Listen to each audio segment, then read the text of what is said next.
sugar. Oh, honey, honey.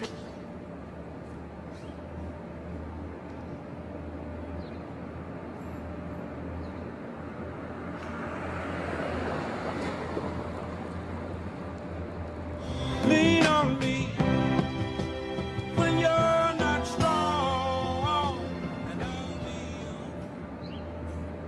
if you stop me up, if you stop me up, they'll stop.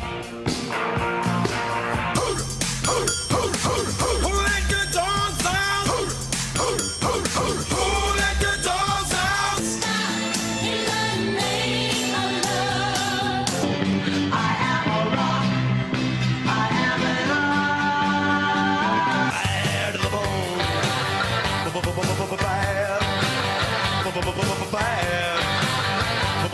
Bad.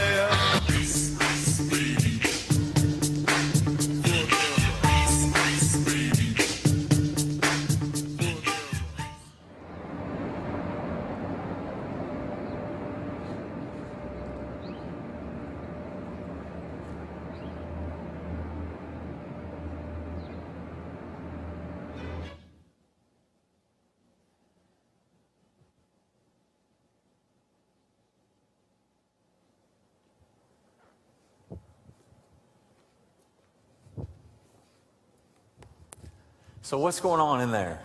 I mean, we wouldn't have to ask, we wouldn't have to count anything. We just like, if we had one of those, we'd say, all right, where are you at in that relationship? And we would just be able to tell. We have one sort of here. Let's see if it works. So just give you a little preview of what's going on in my heart.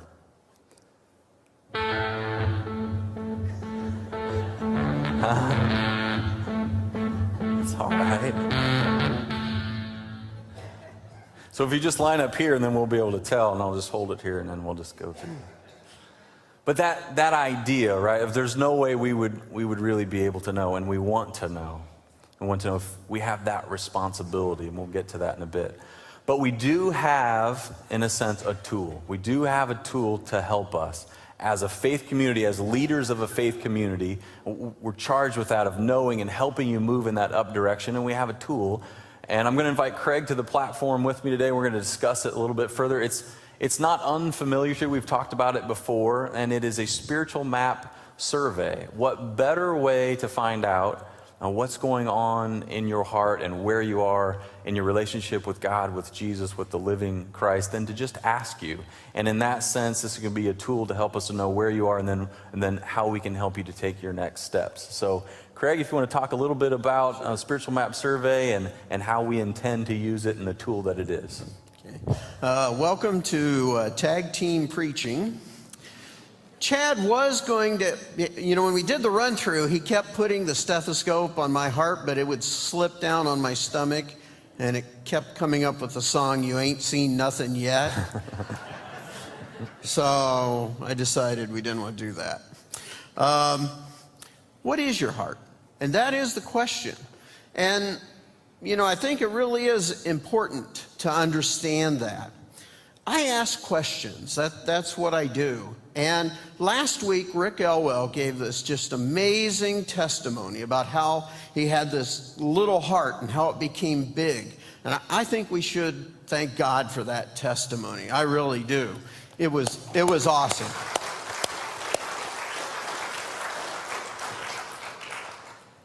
And Rick talked about his baptism in the Wabash River. And that day we baptized over 80 people.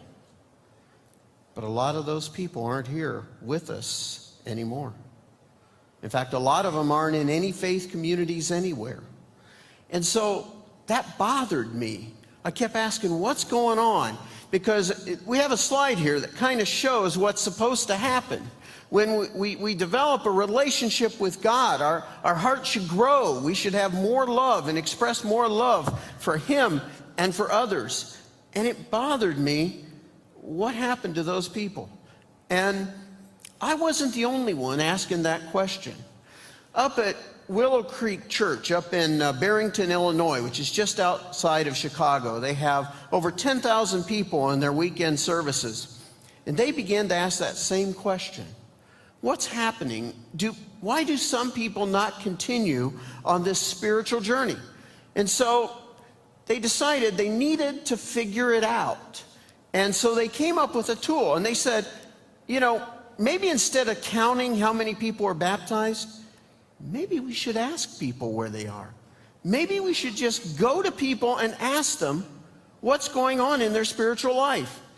And so they developed a survey technique, and it was based on some simple premises. First of all, what is spiritual growth? And they defined spiritual growth as being this way. Spiritual growth is about an increasing relational intimacy with Christ. Spiritual growth is about increasing relational intimacy with Christ. In other words, it's growing in knowing more about Him, in sensing Him, in loving Him more, and respecting Him, and doing the things He wants us to do.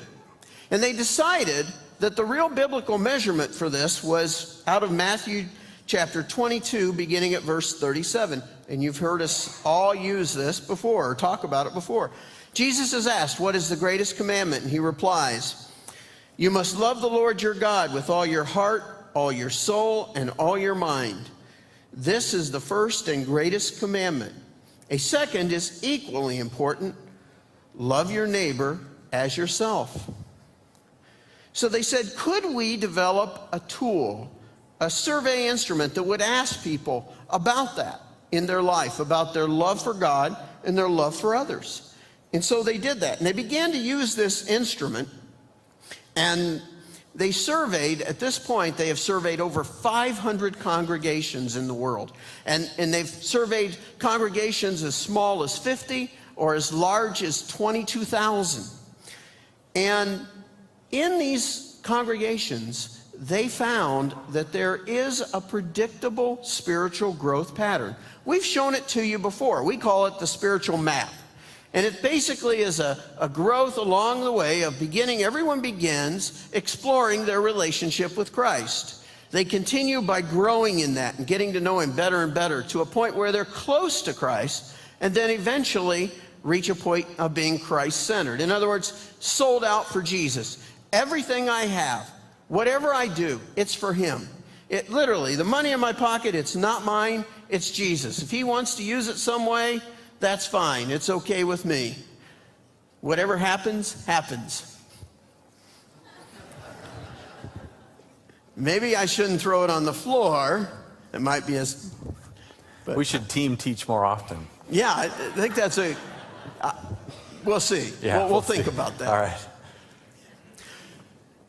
But what they found became just phenomenally helpful, because they continued on with the research, and they found out that there were 3 specific growth stages, or what they called movements, between these levels, or these stages of relationship with Christ. Movement 1, which is kind of like exploring. You're trying to figure out, who is Jesus? Do I want to be part of this Christianity thing?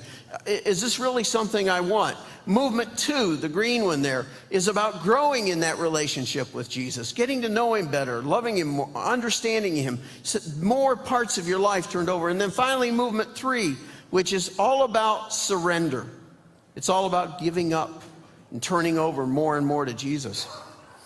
And what they found was that there were certain things that we can do as a faith community that could either be catalyst, help fan that flame of spiritual relationship with Jesus and make that flame brighter and build up, kind of like pouring gasoline on it. Or, if we're not careful, we can do the exact opposite.